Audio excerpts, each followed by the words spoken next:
நாங்க பாகிஸ்தானியர்களே அல்ல, நாங்க இந்தியாவுக்கு மிக மிக நெருங்கிய நண்பனாக உள்ள பலுசிஸ்தானியர்கள்.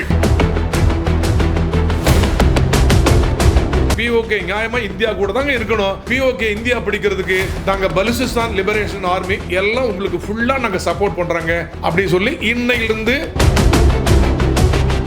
நேரடியாக போரிடுவதை விட அந்த எதிரியை பலமிழக்க செய்வது இன்டைரக்டா எப்படி அப்படிங்கிறது நம்ம கைதேர்ந்துவதாங்க. நம்ம national security advisor Ajit Doval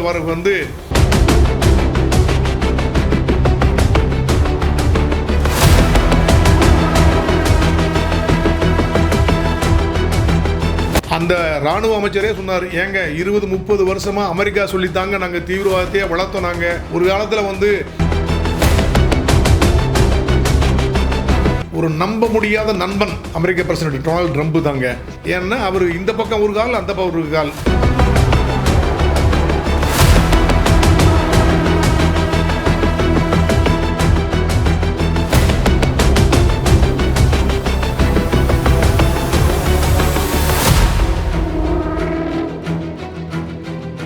Jammu and காஷ்மீர்ல பஹல்காம் அட்டாக்கு அப்புறம் இந்தியாவுக்கும் பாகிஸ்தானுடைய மிகப்பெரிய ஒரு போர் பாகிஸ்தானை நம்ம உண்டுலன்னு பண்ணிட்டோம், தோஷம் பண்ணிட்டோம். கடைசியில் மண்டிட்டு பாகிஸ்தான் சீஸ்ஃபயர் வேணுங்க, சீஸ்ஃபயர் வேணும்னு கெஞ்சும் போது நம்ம பாகிஸ்தான் ஆக்குபைடு காஷ்மீரை பிடிச்சிடலாமா, முடியுமா அப்படின்னு சொல்லி நம்ம அதை நோக்கி பயணித்துட்டு இருக்கும் போது திடீர்னு பார்த்தோம்னா இப்போ இந்தியாவுக்கு ஒரு நல்ல செய்தியா பாகிஸ்தானே ரெண்டா உடையும்படியான ஒரு சூழ்நிலை வந்துருச்சுங்க.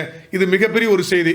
பாகிஸ்தான்ல ஒரு மிகப்பெரிய நிலப்பரப்பு டோட்டலா பார்த்தோம்னா பாகிஸ்தான்ல 8,81,913 சதுர கிலோமீட்டர் பாகிஸ்தானுடைய நிலப்பரப்புங்க. அதுல எத்தனையோ மாநிலங்கள் இருந்தால் கூட பலுசிஸ்தான் அப்படிங்கிற அந்த மாநிலம் மட்டுமே 3,47,190 சதுர கிலோமீட்டர் கொண்டதுங்க.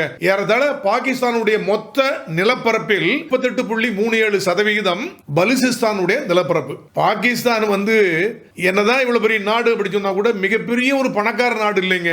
உண்மையில் மிகப்பெரிய ஒரு புதையல் எங்க இருக்கு அப்படின்னா, புதையல் சுரங்கம் இருக்கு அப்படின்னா அது பலுசிஸ்தான்ல தாங்க.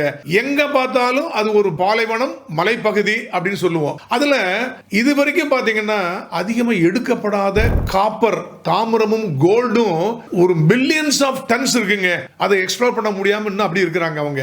5.9 billions of tons of untapped rare earth and minerals அங்க இருக்கு. இந்த பலுசிஸ்தான்ல இருக்கக்கூடிய மக்களை எல்லாம் இரண்டாம் தர குடிமக்களாக அவங்க ட்ரீட் பண்ணி இவங்களை அப்ரஸ் பண்ணி சப்ரஸ் பண்ணி ஒரு மாதிரி பண்ணதுனால பலுசிஸ்தான் எங்களுக்கு தன்னாடு வேணும், தன்னாடு வேணும் கேட்டே இருந்தாங்க. பஹல்காம் அட்டாக் பிறகு இந்தியா பாகிஸ்தானுக்கு உள்ள புகுந்து அங்க இருக்கிற தீவிரவாதிகளை தாக்க ஆரம்பிச்ச உடனே பாகிஸ்தான் இந்தியா மேல போர் தொடுக்க ஆரம்பிச்சாங்க. வேற வழி இல்லாம இந்தியா நம்ம பண்ண ஆரம்பிச்சோம். இந்த சூழ்நிலையை சரியான முறையில் பயன்படுத்திக் கொண்ட பலுசிஸ்தானை தனிநாடு வேணும் அப்படின்னு கேட்கக்கூடிய அங்குள்ள போராளிகள் உடனடியாக அந்த பலுசிஸ்தான் பலூச் ஆர்மி அப்படின்னு சொல்லுவாங்க. அவரோட தலைவர் யாருன்னா மீர் யார் பலூச். அவருடைய தலைமையில் ஒன்று திரண்டு நாங்க 1947 பாகிஸ்தான் ஃபார்ம் பண்ணும்போது பலுசிஸ்தானை பாகிஸ்தானோட சேர்க்கக்கூடாது, எங்களுக்கு தனி நாடாக வேண்டும் அப்படின்னு தான் கேட்டோம். அப்ப இருக்கிற முகமது அலி ஜின்னா எங்க சொன்ன கேட்காம எங்களை கம்பல் பண்ணி எங்க விருப்பத்துக்கு மாறாக பாகிஸ்தான்ல சேர்த்துட்டாங்க. அப்பவே எங்களுக்கு தனி நாடு தான் சொல்லிட்டு இருந்தோம். ஆனால் இப்ப இந்தியா பாகிஸ்தான் மேல படம் எடுத்து பண்ண உடனே எங்களுக்கு ஒரு சரியான ஒரு சூழ்நிலை. இங்க இருக்கிற பாகிஸ்தான் ராணுவ வீரர்களை அடிச்சு தோசம் பண்ணிட்டு இருக்கிறாங்க. இன்னைக்கு 14/5/2025 அன்னைக்கு நாங்க பலுசிஸ்தானை சுதந்திர நாடாக நாங்க அறிவிக்கிறோம். இன்னையிலிருந்து டெமோக்ராட்டிக் ரிபப்ளிக் ஆஃப் பலுசிஸ்தான் என்று எங்கள் நாடு அழைக்கப்படுங்க. எங்க பலுசிஸ்தான் சுதந்திர நாட்டுக்கு தலைநகரம் கொட்டா. அது மட்டும் இல்லைங்க, இப்ப இந்தியா பாகிஸ்தான்ல தீவிரவாத தாக்குதலுக்கு எதிராக ஒரு தீவிர முகாம்கள் அளிக்கும் போது எதிர் தாக்குதலாக பெரிய ஒரு போரையே பாகிஸ்தான் ஆரம்பிச்சாங்க. இந்த விஷயத்துல நாங்க இந்தியாவை சப்போர்ட் பண்றோம். பிரதமர் மோடி அவர்களை நாங்க முழுவதும் சப்போர்ட் பண்றாங்க. பாகிஸ்தான்ல உள்ள பாப்புலேஷன் டோட்டலா 25 கோடி இருந்தா கூட பலுசிஸ்தான்ல மிகப்பெரிய நிலப்பரப்பு 38.3% இருந்தா கூட மக்கள் தொகை 1.5 கோடி தான் இருக்கிறோம். அதுல 60 லட்சம் பேரு மிலிட்டன்ட்ஸ் எங்க பலுச் ஆர்மியை சேர்ந்தவர்கள். நாங்க எல்லாருமே இந்தியா பக்கம் நாங்க இருக்கிறோங்க. பிஓகே நியாயமா இந்தியா கூட தாங்க இருக்கணும். பிஓகே இந்தியா பிடிக்கிறதுக்கு நாங்க பலுசிஸ்தான் லிபரேஷன் ஆர்மி எல்லாம் உங்களுக்கு ஃபுல்லா நாங்க சப்போர்ட் பண்றாங்க அப்படின்னு சொல்லி இன்னையிலிருந்து நாங்கள் சுதந்திர நாடாக பலுசிஸ்தானை அறிவித்திருக்கிறோம்.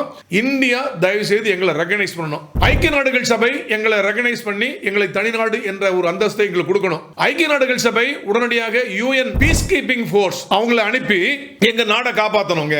ஏன்னா பாகிஸ்தான் ஆர்மி திடீர்னு உள்ள புகுந்து எங்களை குண்டு போடுறது, எங்களை தாக்குறது, கிட்னாப் பண்ணிட்டு போறது, எங்க பாடியே கிடைக்காம பண்றது, அப்படி அட்டூழியம் நிறைய ஹியூமன் ரைட் வயலேஷன் எல்லாம் பண்ணிட்டு இருக்காங்க. இதை தடுப்பதற்கு உடனடியாக யூஎன் பீஸ் கீப்பிங் ஃபோர்ஸ் அனுப்பணும். யூஎன் எங்களை ரெகனைஸ் பண்ணணும். இந்தியா எங்களை முழுவதும் சப்போர்ட் பண்ணணுங்க அப்படின்னு சொல்லி அந்த பலூச் லிபரேஷன் ஆர்மி தலைவர் மீர் யார் பலூச் அப்படின்னு சொன்னவட்டார். அது மட்டும் இல்லைங்க, இப்பமே நாங்க உடனடியாக எங்க டெமோக்ராட்டிக் ரிபப்ளிக் ஆஃப் பலுசிஸ்தானுடைய ஒரு தூதரக அலுவலகத்தை, ஒரு எம்பசியை நாங்க நியூ டெல்லியில் ஆரம்பிக்கணும். இந்தியா எங்களுக்கு உதவி பண்ணணும் அப்படின்னு சொல்லி இன்னும் பெரிய விஷயம் சொன்னாரு. அது மட்டும் இல்லாம நம்ம இந்தியாவுல மும்பையில முகமது அலி ஜின்னாவுடைய ஹவுஸ் இருக்கு. அதுக்கு பேர் வந்து ஜின்னா ஹவுஸ்னு பேரு. ஏங்க அது வந்து ஜின்னா ஹவுஸ் இல்லைங்க, அது வந்து பலுசிஸ்தான் ஹவுஸ் அப்படின்னு அதை பேரை மாத்தணும். நீங்க உடனே அதுக்கு வேண்டிய ஹெல்ப் எல்லாம் பண்ணணுங்க அப்படின்னு சொல்லி எங்களை தயவு செய்வது பாகிஸ்தானில் உள்ள பலுசிஸ்தானியர்கள் என்று சொல்லாதுங்க. நாங்க பாகிஸ்தானியர்களே அல்ல, நாங்க இந்தியாவுக்கு மிக மிக நெருங்கிய நண்பனாக உள்ள பலுசிஸ்தானியர்கள். எங்க நாட அங்கீகரிங்க அப்படின்னு சொல்லி நேத்து மிகப்பெரிய ஒரு ஸ்டேட்மெண்ட்லாம் விட்டாங்க. இப்போ பாகிஸ்தானுக்கு ஒண்ணுமே புரியல. என்னது பலூச் லிபரேஷன் ஆர்மியை அவங்களை கண்டெயின் பண்ணி அவங்களை தடுப்பதா, அல்லது ஆப்கானிஸ்தான் பார்டர்ல தலிபான் வந்து இதான் சமயம் சொல்லி நிறைய அட்டாக் பண்ண ட்ரை பண்றாங்களா அவங்களை தடுப்பதா, அல்லது இந்தியா பக்கத்தில் இன்னும் போர் முடியலையே, இன்னமும் சிந்து நதி ஒப்பந்தத்தை நிறுத்தி வைக்கிறேன் மோடி அவர்கள் சொல்லிட்டாங்க, பகல்காம் தீவிரவாத ஒப்படைங்க அப்படி சொல்லிட்டாரு. இதை சமாளிக்கிறதா, இந்த பலுசிஸ்தான் லிபரேஷன் ஆர்மி தனிநாடு அறிவிச்சாங்களே இவங்களை போய் தடுத்து நிறுத்துறதான் எதுவும் தெரியாம முடிச்சிட்டு இருக்காங்க. நமக்கு ஒரு நல்ல செய்தி என்ன அப்படின்னா, இப்போ மிகப்பெரிய ஒரு அழுத்தம் பாகிஸ்தானுக்கு. பலுசிஸ்தான் தன்னாடுன்னு அனௌன்ஸ் பண்ண பிறகு ரொம்ப பாகிஸ்தான் வீக்கன் ஆயிட்டாங்க. ஏற்கனவே பொய் மேல பொய்யா சொல்லி என்னமோ இந்தியாவை நாங்க ஜெயிச்சிட்டோம், நிறைய பிளேன் அடிச்சிட்டோம், நிறைய ஏர்பேஸை தாக்கிட்டோம் சொல்லி உலகமெல்லாம் பொய் பொய்யா சொல்லிட்டு இருந்தாங்க. உலகமே அவங்கள பார்த்து எள்ளி நகையாடிய ஒரு சம்பவம். அவங்கள பற்றி சோசியல் மீடியாலாம் ட்ரோல் பண்ணிட்டு இருந்தாங்க. அவங்க வந்து இவ்வளவு அசிங்கமா பொய் சொல்றாங்களே அப்படின்னு சொல்லிட்டு.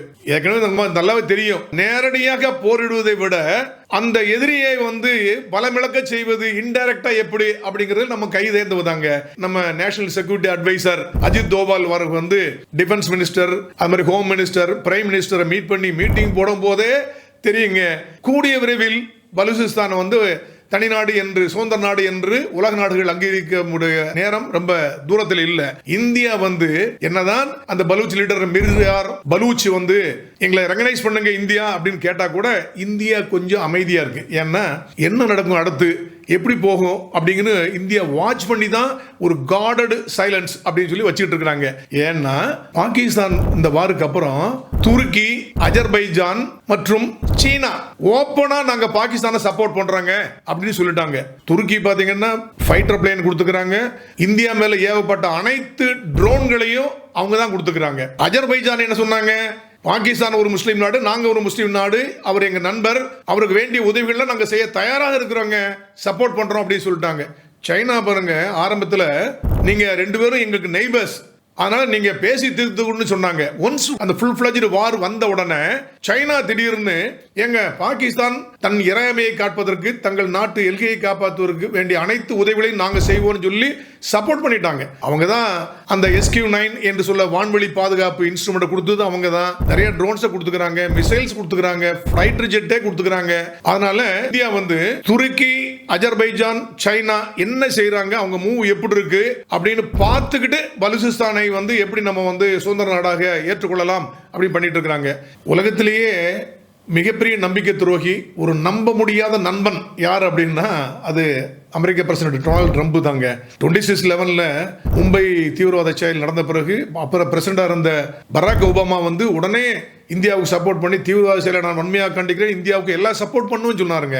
ஆனால் பகல்காம் அட்டாக்கு பிறகு டொனால்ட் ட்ரம்ப் வந்து எங்க இந்த தீவிரவாத செயலை நான் வன்மையாக கண்டிக்கிறேன், நீங்க எங்க வேணா உள்ள புகுந்து நடவடிக்கை எடுங்க, அதுக்கு வேண்டிய எல்லா சப்போர்ட் நான் பண்றேன்னு சொல்லவே இல்லைங்க. ஏன்னா அவர் இந்த பக்கம் ஒரு கால் அந்த பக்கம் ஒரு கால் சொல்லும் போது இப்ப என்ன சொல்றாரு, எனக்கு பாகிஸ்தானும் நண்பன், இந்தியாவும் நண்பன், நீங்க ரெண்டு பேரும் உடனே சமாதானம் போகணும், இல்லைன்னா உங்களுக்குள்ள வியாபாரத்தை பூரா நிறுத்திடுவேன் அப்படின்னு நான் பயமுறுத்தினேன். உடனே ரெண்டு பேரும் ஒத்துக்கிட்டாங்க அப்படிங்கிற மாதிரி எல்லாம் அறிக்கை விட்டாரு. இப்போ இந்த டொனால்ட் ட்ரம்ப் நம்ப முடியுமா பாருங்க. முதல்ல உக்ரைன் போர், உக்ரைன் போர்ல அப்ப வந்து ஜோ பைடன் அவர்கள் பிரசிடண்டா இருக்கும்போது ஃபுல்லா சப்போர்ட் பண்ணாருங்க. ஏறத்தாழ 60% ராணுவ தளவாடங்களை கொடுத்து உதவி இவனால அவங்களை தாக்குப்பிடிக்க வச்சதே அவர் தான். பாருங்க, டொனால்டு ட்ரம்ப் வந்த உடனே அப்படியே மாறிட்டார். அமெரிக்கா மீது இந்த நம்பிக்கையை தகத்தெறிஞ்சு விட்டு, ஏங்க கொடுத்ததெல்லாம் கடனா தாங்க கொடுத்தோம், நீங்க திருப்பி கொடுங்க, இல்லைன்னா நீங்க மினரல்ஸ் எல்லாம் எங்களுக்கு ஒப்பந்தம் போட்டு எங்களுக்கு திருப்பி கொடுங்க அப்படின்னு சொல்லி ஒரு கேவலமான நிலையை உண்டாக்கினார் டொனால்டு ட்ரம்ப். ஏன் இஸ்ரேல் பாருங்க, இஸ்ரேல் வந்து இவ்வளவு துணிச்சலா காசால போய் ஹமாஸ் தீவிரவாதிகளை வந்து அடிச்சு தோசம் பண்ணார் அப்படின்னா அமெரிக்கா கொடுக்குற சப்போர்ட் தான். இப்ப பாருங்க, நேற்றுக்கு திடீர்னு டொனால்டு ட்ரம்ப் வந்து நான் சவுதி அரேபியா டூர் போறேன் அப்படின்னு சொல்லி, ஈரான் எனக்கு ஃப்ரெண்டு, சிரியா எனக்கு ஃப்ரெண்டு, துருக்கி எனக்கு ஃப்ரெண்டு அப்படின்னு சொல்லி முஸ்லீம் நண்பர்கள் எல்லாம் வச்சுக்கிட்டு எனக்கு வியாபாரம் தான் முக்கியம் அப்படின்னு சொல்லிட்டு நிறைய வியாபார சம்பந்தமா ஒப்பந்தம்லாம் போட்டு எந்த காரணத்தை கொண்டும் நேத்தன்யாகு பிரைம் மினிஸ்டர் ஆஃப் இஸ்ரேல போய் பார்க்கவே இல்லை, சேர்க்கவே இல்லைங்க. அவரை ஒதுக்கி வச்சுட்டு போயிட்டாரு. அவருக்கு வேண்டியது அமெரிக்கா மட்டும்தாங்க, அமெரிக்கா ஃபர்ஸ்ட் சொல்லி இதுக்காக வேண்டி எந்த அளவுக்கும் மற்ற நாடுகள்கிட்ட நண்பன் மாதிரி நடிச்சு துரோகம் பண்றதுக்கு அவர் தயங்கவே மாட்டார் அப்படிங்கிறதுக்கு இது உதாரணம். ஏன் பாகிஸ்தானை எடுத்துக்கொள்ளுங்க.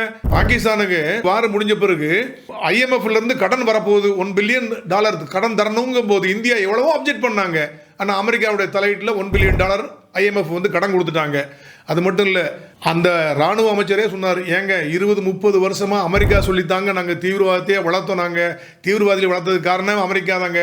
ஒரு காலத்துல வந்து ஆப்கானிஸ்தான்ல தலிபான் அடிக்கிறதுக்காக வேண்டி தீவிரவாதி வளர்த்தாங்க, திருப்பி இந்த மாதிரி இந்தியா அடிக்கிறதுக்கு தீவிரவாதி வளர்த்துறதுக்கு காரணம் ஃபண்ட் கொடுத்தது அமெரிக்கான்னு சொல்லி ஓப்பனா கன்ஃபெஷன் பண்ணிட்டார். ஆக அமெரிக்காவை உலகம் எங்கும் யாரும் நம்ப முடியாது அப்படிங்கிற அளவுக்கு ஒரு நம்பிக்கை துரோகியா அமெரிக்கா மாறிச்சுங்க.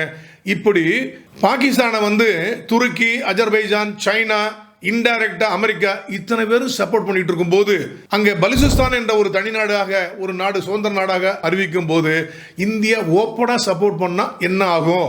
ஒரு மிகப்பெரிய மறுபடியும் ஒரு கான்ஃபிளிக்டா வந்துருமோ அப்படின்னு தான் இந்தியா வந்து ஒரு கார்டட் சைலன்ஸோட நம்ம பார்த்துட்டு இருக்கிறோம். இன்னொரு குட் நியூஸ் என்னன்னா, நாளைக்கு நாளை நின்று ஆப்கானிஸ்தானுடைய தலிபான் தலைவர் நான் இந்தியாவுக்கு வரேன், இந்தியா பிரைம் மினிஸ்டர் நான் மீட் பண்ணுங்க, பேச்சுவார்த்தைக்கு நான் வரப்போறேன்னு சொல்லி இன்னைக்கு இப்போ அனௌன்ஸ் பண்ணிட்டாரு. இதுவும் இந்தியாவுக்கு ஒரு நல்ல ஒரு முன்னேற்றம் தான். ஆக பாகிஸ்தானை முடக்குவதற்கு ஆப்கானிஸ்தான் லீடர் நமக்கு பக்கம் வராரு. அங்க இருக்கிற மிகப்பெரிய மாநிலமான பலுசிஸ்தான் தனிநாடு என்று அறிவித்து விட்டது.